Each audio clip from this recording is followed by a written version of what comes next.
During Grandma Beatrice's will reading, my cousin Zoe stood up and pointed a manicured finger directly at my face. She said, "She doesn't deserve a penny." Everyone in the room nodded in agreement, their faces set in grim satisfaction. They thought this was the end of me. But then, Mr. Sterling, the estate lawyer, smiled a thin, dangerous smile. He looked at Zoe, then at my Uncle Gregory, and said 7 words that changed everything. Actually, she left everything to the one who helped her catch the thief in this family. Then he pulled out a laptop and connected it to the main screen. He clicked a file labeled security footage. The room went silent. Before we go any further, drop a comment and let me know where you're listening from and what time it is for you right now. I'd love to know who's part of our community. To understand the silence that fell over the library, you have to understand the noise of the last 3 years. While my cousin Zoe was busy curating her aesthetic in Milan and Uncle Gregory was burning through venture capital on failed tech startups, I was here, every weekend. For 36 months straight. I wasn't drinking tea and making polite conversation. I was working. Grandma Beatrice wasn't just a grandmother. She was a historian, a collector, and a woman who understood the value of preservation. Her library wasn't just a room with shelves. It was a collection of rare manuscripts and first editions valued at over $1.2 million. And it was chaotic. So, I became the archivist. I treated our relationship like a professional contract where the currency was respect, not money. I wore white cotton gloves. I built a digital database from scratch. I documented provenance, condition, and estimated market value for every single item in that brownstone. I knew the difference between a water stain and a chemical burn. I knew which spine was cracking and which one needed climate control. To Zoe and Gregory, this room was just a liquidation sale waiting to happen. To me, it was a fortress of history that needed a guard. They hated me for it.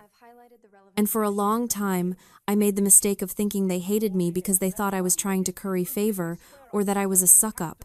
But as I stood there listening to Zoe scream about a black market ledger, I realized the truth was much colder. It is a concept called narcissistic injury. They didn't hate me because I was bad. They hated me because I was a mirror. My quiet, consistent labor was a constant, glaring reflection of their own negligence. Every time I cataloged a book, I was highlighting the fact that they hadn't visited in months. Every time I preserved a piece of history, I was exposing their desperate need to sell it for quick cash. My competence was an insult to their entitlement. I made them feel small, inadequate, and exposed without ever saying a word. And people like Zoe and Gregory cannot survive feeling small. They have to destroy the mirror to stop seeing the reflection. That is why they framed me. It wasn't enough to just kick me out. They needed to destroy my reputation. They needed to turn the perfect archivist into a common thief so they could reclaim the moral high ground. If I was a criminal, then their greed was justified. If I was a fraud, then their neglect didn't matter. They built this entire lie, planted a fake ledger in my bag, and staged this public execution just to soothe their own egos. I looked at Zoe, her chest heaving with fake outrage, and I didn't feel fear. I felt a cold, detached clarity. I had spent 3 years cataloging the past, but I had missed the most important entry. I hadn't realized that while I was preserving books, I was also documenting the decay of my own family. But Grandma Beatrice had seen it all. She had been watching, and she had prepared a final entry for the archives that none of them were expecting. Panic is a disorder of the unprepared. I stood perfectly still, my hands resting lightly on the edge of the mahogany table, treating Zoe's hysteria like environmental noise irrelevant to the data at hand. I looked at Mr. Sterling. He looked back at me, his expression unreadable, a perfect mask of legal neutrality. But I saw the slight nod. The signal. It was time. Mr. Sterling didn't argue with Zoe. He didn't tell her to sit down or lower her voice. He let her scream herself hoarse about integrity and family values, while he calmly connected his laptop to the library's main display screen. The large monitor flickered to life, casting a harsh blue light across the room. He navigated through a series of folders until he found one simply labeled The Sting. He double-clicked, The video began to play. It wasn't the grainy, black and white security footage you see in movies. It was high definition, crystal clear, with perfect audio. The timestamp in the corner read 3 weeks ago. The scene was this very library, and the stars of the show were Zoe and Uncle Gregory. On screen, they were huddled over my work bag, which I had left near the door while I was in the archives. Gregory was looking around nervously, wiping sweat from his forehead, while Zoe was busy stuffing something inside the side pocket. It was a ledger, a fake, leather-bound book designed to look like a black market sales record. "Hurry up," Gregory hissed on the recording, his voice trembling. "If she comes back, the whole plan is ruined." "Relax," Zoe sneered, her voice dripping with the same arrogance she was displaying right now. "The little mouse is too busy dusting old maps. She won't notice a thing. Once the police find this, she'll be out on the street, and we can finally liquidate this dusty old collection. I already have a buyer for the first editions." The room went so quiet you could hear the hum of the hard drive. On screen, they laughed. It wasn't a nervous laugh. It was the cruel, self-satisfied laughter of people who believed they were untouchable. They zipped up my bag, high-fived, and walked out of the frame, congratulating themselves on their brilliance. Zoe stared at the screen, her mouth opening and closing like a fish out of water. Her face drained of color, leaving her makeup standing out in stark, garish relief. She looked from the screen to me, then back to the screen, desperation clawing at her throat. "That's fake," she shrieked, her voice cracking. "That's a deep fake. You doctored that footage." Grandma was senile. She didn't know how to use a computer, let alone set up a camera system like this. "You manipulated her." I almost smiled. She still didn't get it. She thought this was about technology. She didn't realize it was about character. She thought she was fighting a tech-savvy grandmother, but she was actually fighting a woman who had spent her entire life studying the past to protect the future. And history, as they say, is written by the victors. Or in this case, recorded by them. Mr. Sterling didn't raise his voice. He didn't need to.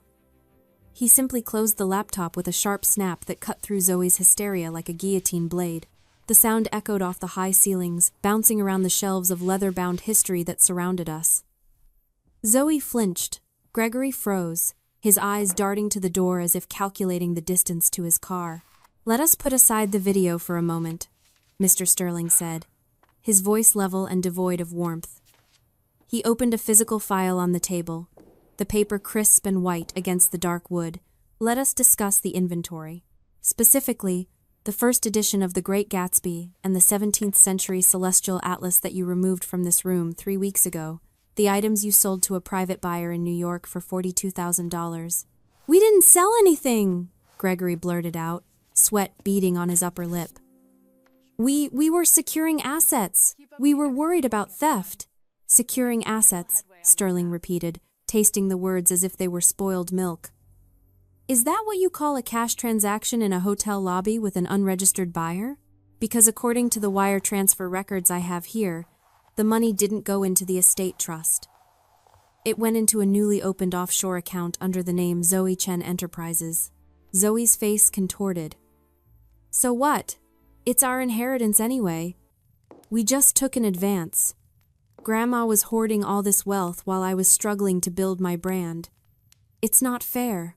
Those books were worth a fortune, and she just let them gather dust." "Worth a fortune," Sterling said, and for the first time, a glimmer of genuine amusement danced in his eyes. He looked at me, and I saw a flicker of shared knowledge pass between us. He turned back to Zoe. "That is the fascinating part, Miss Chen. You see, your grandmother was not senile. She was suspicious. She noticed gaps on the shelves months ago. She realized her legacy was being slowly cannibalized by her own kin." He pulled a second document from the folder. It looked like an invoice from a printing company. "Beatrice didn't want to accuse you without proof," Sterling continued, his voice dropping an octave, forcing them to lean in. "So, 6 months ago, she commissioned a specialist in London, a master of reproduction. She had high-quality facsimiles created for the 12 most valuable items in her collection. She placed the copies on the shelves and moved the originals to a climate-controlled vault in Zurich. The silence that followed was heavy, crushing. I watched the realization wash over Gregory first. His mouth fell open, his face draining of blood until he looked like a ghost. Zoe was shaking her head, a slow, jerky motion of denial. "No," she whispered. That's impossible." The buyer verified them. He checked the bindings. "The buyer," Sterling said, delivering the final blow with surgical precision, "wasn't a collector. He was a private investigator hired by this firm. He wasn't checking the bindings for authenticity, Zoe. He was checking them to see if you were foolish enough to sell them. And you were." I looked at the empty shelves where the stolen books had been. My grandmother hadn't just protected her assets, she had weaponized them. She had turned their greed into the very instrument of their destruction. They hadn't stolen a fortune. They had stolen paper and ink worth less than a few $100s. But in doing so, they had sold their souls for a price that didn't even exist. It wasn't just a trap, it was a master class in human nature. Beatrice knew they couldn't resist the bait. She knew they would never bother to open the books and read them. They only cared about the cover. And that shallowness had just cost them everything. The room didn't just feel silent anymore. It felt heavy, as if the air pressure had dropped before a storm. Zoe had stopped screaming. She was slumped against the bookshelf, staring at the floor, her mind likely racing through every interaction she had ever had with Grandma Beatrice, trying to pinpoint the moment she had been made. Uncle Gregory looked like a man who had just watched his own execution. But Mr. Sterling wasn't finished. He reached into his briefcase one last time and pulled out a cream-colored envelope sealed with red wax. "Beatrice left this," he said, his voice softer now, lacking the sharp edge of the legal proceedings. "She asked me to read it only if the trap was sprung. She was very specific about that condition. She said, 'If the books remain on the shelves, burn this letter. If they are gone, read it to the family.'" He broke the seal. The sound of tearing paper was deafening in the quiet room. He unfolded the letter, smoothing the crease with a reverence that told me he had loved her, too. "My family," Sterling read, speaking with a cadence that sounded hauntingly like my grandmother. "If you are hearing this, it means you have failed. It means that given the choice between preserving our history and selling it for parts, you chose the sale. I am writing this with a broken heart, not a vengeful one. For the last year, I have watched you. I watched you look at my library and see only dollar signs. I watched you look at your cousin Savannah and see only an obstacle. I felt tears prick my eyes. She had seen everything. All those weekends when I thought she was napping in her chair, she had been observing the dynamic, the cruelty, the greed. I did not set this trap to catch you," the letter continued. "I set it hoping it would remain empty. I commissioned the facsimiles and left them out in the open, not as bait, but as a final mercy. I wanted to give you one last chance to walk into this room, see something valuable, and choose to leave it be. I prayed every night that Mr. Sterling would never have to open this file. I prayed that my suspicions were just the paranoia of an old woman. But I am a historian. I deal in facts, not wishes. And the fact is, you have looked at this family not as a legacy to protect, but as a carcass to feast upon." Zoe let out a small, choked sob. It wasn't an apology. It was the sound of a child realizing the parent they thought they had fooled had actually been watching them the entire time. "I cannot leave my life's work to vultures," Sterling read, his eyes meeting Gregory's. "I cannot entrust the past to people who have no concept of the future. The library, the estate, and the trust are not rewards for sharing my DNA. They are tools for preservation. Therefore, if the books are gone, so is your inheritance. You have sold your birthright for $42,000. I hope it was enough." Sterling lowered the letter. "There is a postscript," he added, turning to me. "To Savannah, my silent watchman. I am sorry I could not protect you from their nature, but I could protect you from their schemes. You never asked for anything. Yet you gave me everything. You are the only one who understood that the true value of a book is not the price on the cover, but the words inside. Do not let them make you feel guilty for their sins. You were the only one who passed the test, because you were the only one who didn't know you were taking it. I leaned back against the heavy oak table, the wood cool against my palms. It wasn't a victory lap. It was a tragedy. This entire time, while Zoe and Gregory were plotting and scheming, treating Grandma like a senile obstacle, she had been agonizing over this decision. She hadn't wanted to cut them off. She had given them a physical test of character, a literal object lesson, hoping against hope that they would prove her wrong. This trap wasn't born of malice. It was born of a grandmother's grief. She had given them the rope, praying they wouldn't use it to hang themselves, but they had tightened the noose with their own hands. The final piece of the puzzle fell into place with a horrifying click. Mr. Sterling cleared his throat, his tone shifting from mournful to official. Now, we must address the legal ramifications. You see, the sale of the facsimiles is not a simple misunderstanding, it is a felony. Zoe looked up. Her mascara streaked down her cheeks. But they were fakes, she cried, grasping at straws. We didn't actually steal anything valuable. You said so yourself. It was just paper. Intent, Miss Chen, Sterling said, leaning forward. The law cares about intent. You entered this house with the intent to steal property you believed to be worth over $40,000. You engaged in a transaction to sell that property. You accepted money for it. That is attempted grand larceny and fraud. The fact that the items were fake only means you defrauded the buyer as well as the estate. But the buyer was you, Gregory argued, his voice rising in panic. You hired him. It was a setup. Entrapment applies to law enforcement. Mr. Chen, Sterling corrected him coolly. I am a private attorney, executing the wishes of a private citizen, and the police officers waiting in the foyer are very interested in the wire fraud aspect of your little transaction. Crossing state lines to sell stolen goods? That makes it federal.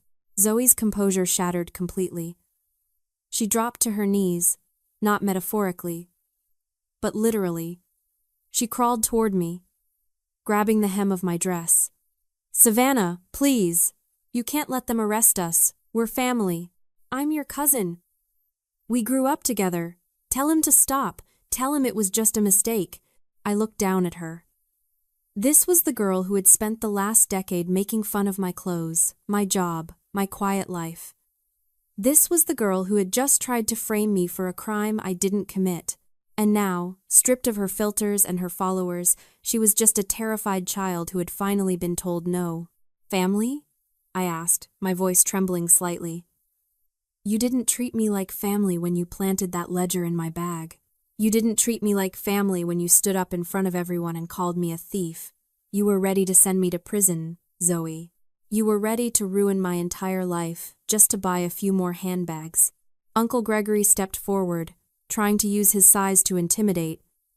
But he just looked deflated. Savannah, be reasonable. Think about the scandal. Think about the family name. Your grandmother wouldn't want us in jail. My grandmother, I said, feeling a surge of strength I didn't know I had, left me a letter specifically telling me not to let you guilt me. She knew exactly who you were. She gave you a choice. Gregory, you chose the money. Now you have to pay the bill. I turned to Mr. Sterling. The power in the room had shifted completely. It wasn't with the loud, flashy influencers anymore. It was with the quiet girl who knew where the bodies were buried, or in this case, where the books were shelved. Uncle Gregory looked from Mr. Sterling to me, his face a map of calculation and regret. He licked his lips, his eyes darting around the room as if searching for an escape hatch that didn't exist. Then he tried the only move he had left. He tried to bargain. Look, we can fix this, he said, his voice wheedling, the desperation bleeding through. Savannah, think about what you're doing. We're your only family. Beatrice is gone. If you send us to prison, you'll be completely alone. Who's going to help you manage the estate? Who's going to be there for holidays? We made a mistake, okay? A huge mistake. But we can pay back the $42,000. Zoe has connections. I have prospects. Just tell Sterling to drop it. We'll sign whatever you want. We'll walk away from the inheritance. Just don't let them arrest us. He was using the oldest weapon in the family arsenal, fear of isolation. He was banking on the fact that I had always been the quiet one, the one who craved connection, the one who tolerated their abuse just to have a seat at the table. He thought the threat of being an orphan was enough to make me fold. I studied his face, cataloging the sweat on his brow and the tremor in his hands. Then, my attention shifted to the empty leather chair near the fireplace. The leather was worn in the shape of a person who had spent decades reading, thinking, and planning. Beatrice hadn't left me alone. She had left me surrounded by the greatest minds in history. She had left me a purpose. And in that empty chair, I saw the ghost of her strength. She hadn't hesitated to set this trap because she knew that protecting the future sometimes meant amputating the past. I realized then that family wasn't about who you shared blood with. It was about who you shared values with. They were parasites, feeding off the host until there was nothing left. If I let them go, they would just find another host. They would drain someone else dry. Protecting the archive meant removing the threat, permanently. I turned back to Mr. Sterling. The air in the room was electric, poised on the edge of a precipice. Gregory was holding his breath. Zoe was sobbing quietly into her hands. They were waiting for me to be the nice girl, the quiet girl, the girl who fixed things. Proceed as instructed, I said. My voice didn't shake. It was cold, final, and absolute. Mr. Sterling nodded once, a sharp, decisive movement. He pressed a button on his phone. The heavy oak doors of the library swung open, and 2 uniformed officers stepped inside, followed by a plainclothes detective. They didn't need to ask who the suspects were. The guilt was written on Zoe and Gregory's faces in sweat and tears. Gregory Chen, Zoe Chen, the detective said, stepping forward with handcuffs already in hand. You are under arrest for fraud, attempted grand larceny, and conspiracy to commit wire fraud. The sound of the handcuffs clicking shut was the loudest thing I had ever heard. Zoe screamed as they pulled her up, a raw animal sound of disbelief. Gregory just slumped, defeated, letting them lead him away without a fight. They were marched out of the library, past the shelves they had tried to rob, past the history they had tried to sell. I stood there and watched them go. I didn't look away. I watched until the heavy front door closed behind them with a definitive thud, sealing the silence back into the house. I was alone in the library. Just me, Mr. Sterling, and 1,000 stories watching from the walls. But for the first time in my life, the silence didn't feel lonely. It felt clean. The brownstone doesn't smell like stagnation and secrets anymore. Today, it smells like bookbinder's glue, fresh coffee, and the specific, dusty warmth of old paper being turned by new hands. It has been 6 months since the police escorted my family out of this foyer, and in that time, I haven't just renovated a house, I have rebuilt a legacy. The bronze plaque outside now reads the Beatrice and Savannah Archive. It is open to the public 3 days a week. Right now, I am standing at the head of the long mahogany table, the same table where Mr. Sterling read the will, teaching a workshop on restoration to 12 students who look at these books with the same reverence I do. Zoe and Gregory are currently awaiting trial. I hear through the grapevine that they are blaming each other, cannibalizing their own relationship in a desperate bid for a plea deal. I don't follow the news. I don't check their social media. I don't visit them. Their chaos is no longer my inheritance. People often think that revenge is about destruction. They think it is about burning down the enemy's house, salting the earth, and standing atop the ash heap. But as I watch a young student carefully repair the spine of a 19th century botanical guide, I realize that view is too small. Destruction is easy. Any fool with a match can burn a library. True revenge is construction. It is taking the very thing they wanted to liquidate for quick cash and turning it into a fortress that they can never touch. It is using the $3.36 million not to buy status symbols that rust and fade, but to endow a foundation that will outlive us all. My success is the ultimate verdict on their failure. Every book I save is a testament to the fact that they were wrong. Every student I teach is a guarantee that their greedy, short-sighted worldview dies with them. Grandma Beatrice knew this. That is why she left me the work, not just the reward. She knew that the only way to truly defeat a parasite is to make the host so strong, so vibrant, and so purposeful that there is no room left for the infection to take hold. I walk over to the empty leather chair by the fireplace. It isn't empty anymore. It is occupied by a stack of restored manuscripts waiting to be catalogued. I run my hand along the leather. I don't need to speak to her to know she is here. She is in the quiet hum of the climate control system. She is in the sunlight hitting the spine of the Gatsby First Edition, safe behind UV-protected glass. She is in the peace that has finally settled over this house.